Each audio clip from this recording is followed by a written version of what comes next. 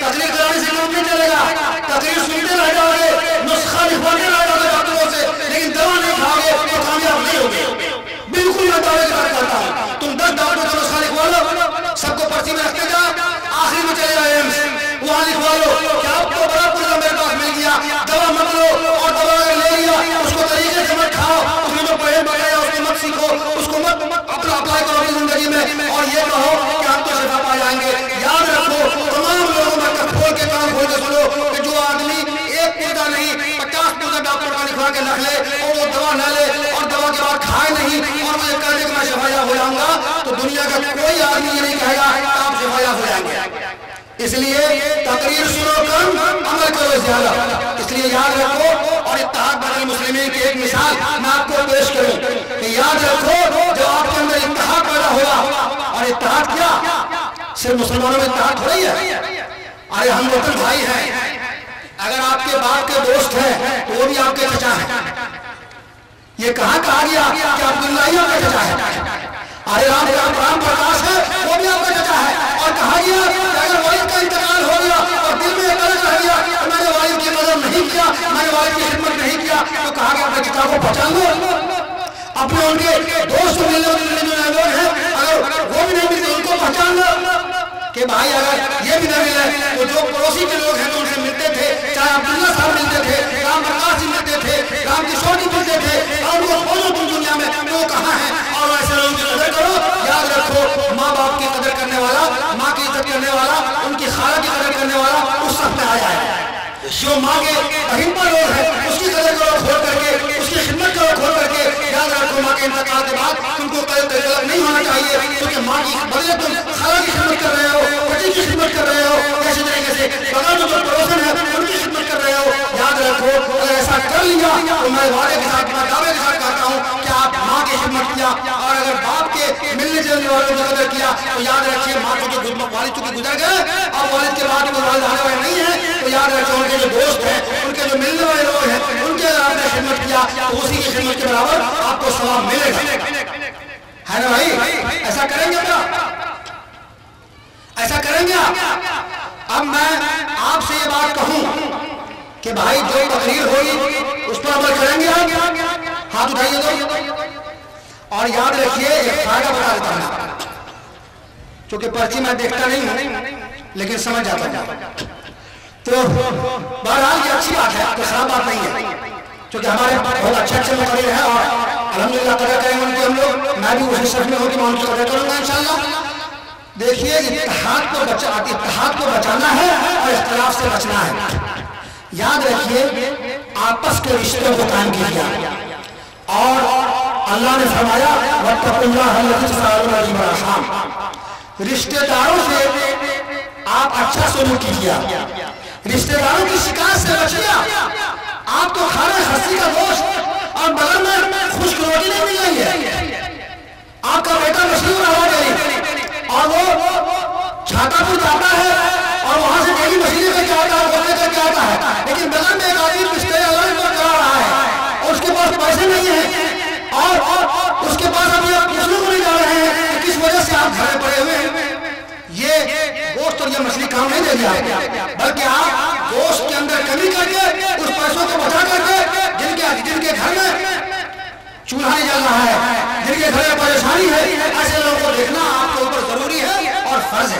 یاد رکھیے آپ کو ایسے لوگوں کی قدر کرنی چاہیے، اور یاد رکھیے جب کوئی مریض ہو کے درمیان میں یہ اللہ کی طرف سے حکم ہے، اور اللہ نے فرمایا میں قیامت کے میدان میں تم سے پوچھوں گا، اور اللہ پوچھے گا قیامت کے میدان میں کہ میں مریض تھا، میں بیمار تھا اور تم نے میری عیادت نہیں کی۔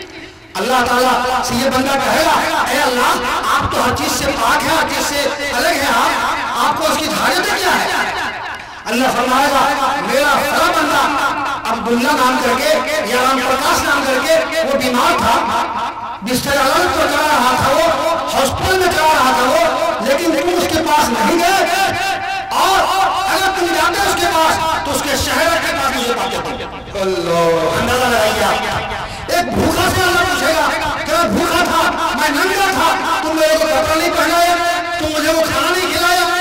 یہ بندہ سے کہے گا آپ ان تمام چیزوں سے پاک ہیں، اس لیے آپ کو میں کہنا چاہتا ہوں کہ جب بھی کوئی فقیر آپ کے دروازے پر آئے آپ 200 روپیہ نہ دیں اور آپ اس کی تحقیق نہ کریں یہ کس پوزیشن میں ہے. آپ کو جو اوقات اللہ نے دیا ہے ایسے لوگوں کی قدر کیجیے, ایسے لوگوں کو دروازے سے لوٹائیے مت, واپس مت کیجیے اور اس کو خالی ہاتھ مت جانے دیجیے. اللہ تعالیٰ تعالیٰ پوچھے گا کہ میں بھوکا تھا تو نے مجھ کو کھانا نہیں کھلایا. یہ بندہ کہے گا آپ کو اس کی ضرورت نہیں ہے. اللہ کہے گا میرا بڑا بندہ بڑا مجبوری کی وجہ سے تیرے دروازے پر دستک دیا تھا لیکن تم نے اس کو کچھ نہیں دیا. اگر تم اس کو کچھ دے دیتے تو شہر کے پاس اس کے شہر رب کے پاس اس کے دل کے پاس مجھے پاتے اور تم ایسا پاتے گویا کہ مجھ کو تم مدد کر رہے ہو.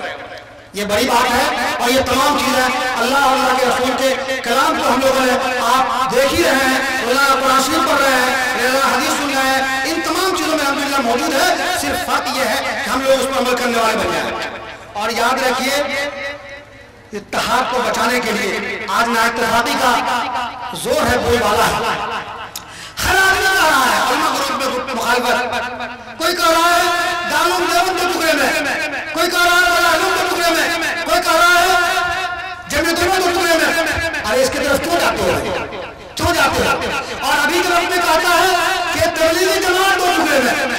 ارے بھائی مولانا عمر صاحب پالن پوری کی ایک تقریر یاد ہے, میرے ٹھکانے میں سنایا تھا. وہ صبح کی تقریر میں بات بولتے تھے کہ آپس کے رشتوں کو استوار رکھو, آپس کے رشتوں کو درار برام رکھو. اور یہ کہا کہ اس میں کیوں پڑھتے ہو کہ کون آمین زور سے کہتا ہے, کون آمین آہستہ سے کہتا ہے, کون ہاتھ یہاں باندھتا ہے, کون ہاتھ یہاں باندھتا ہے, اور کون جو ہے اس طریقے سے ایک خبرمان کرتا ہے.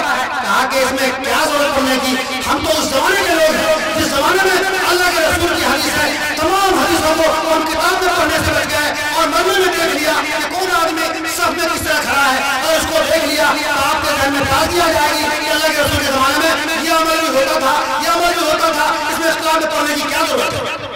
اس لیے بڑوں کے ٹول مت رہو, یہ بڑے ہمارے لگے ہوئے ہیں کہ کئی روی تو ختم کریں گے. اور یہ یاد رکھیے یہ دارالعلوم دیوبند اس گدی میں بیٹھا ہوا ہے اسی کے لیے کہ کون آدمی غلط کر رہا ہے, کون آدمی صحیح کر رہا ہے. آپ تجارت نہیں, آپ کی تجارت نہیں کر رہا ہے بلکہ اللہ اور رسول اللہ کے احکام کو صحیح سیکورٹی پر وہ توڑ رہا ہے. اس لیے آج عام لوگوں سے میں درخواست کرتا ہوں, صرف دارالعلوم دیوبند کے استاد ہوں یا مفتیان ہوں, آپ کسی کے بارے میں کلام نہ کریں.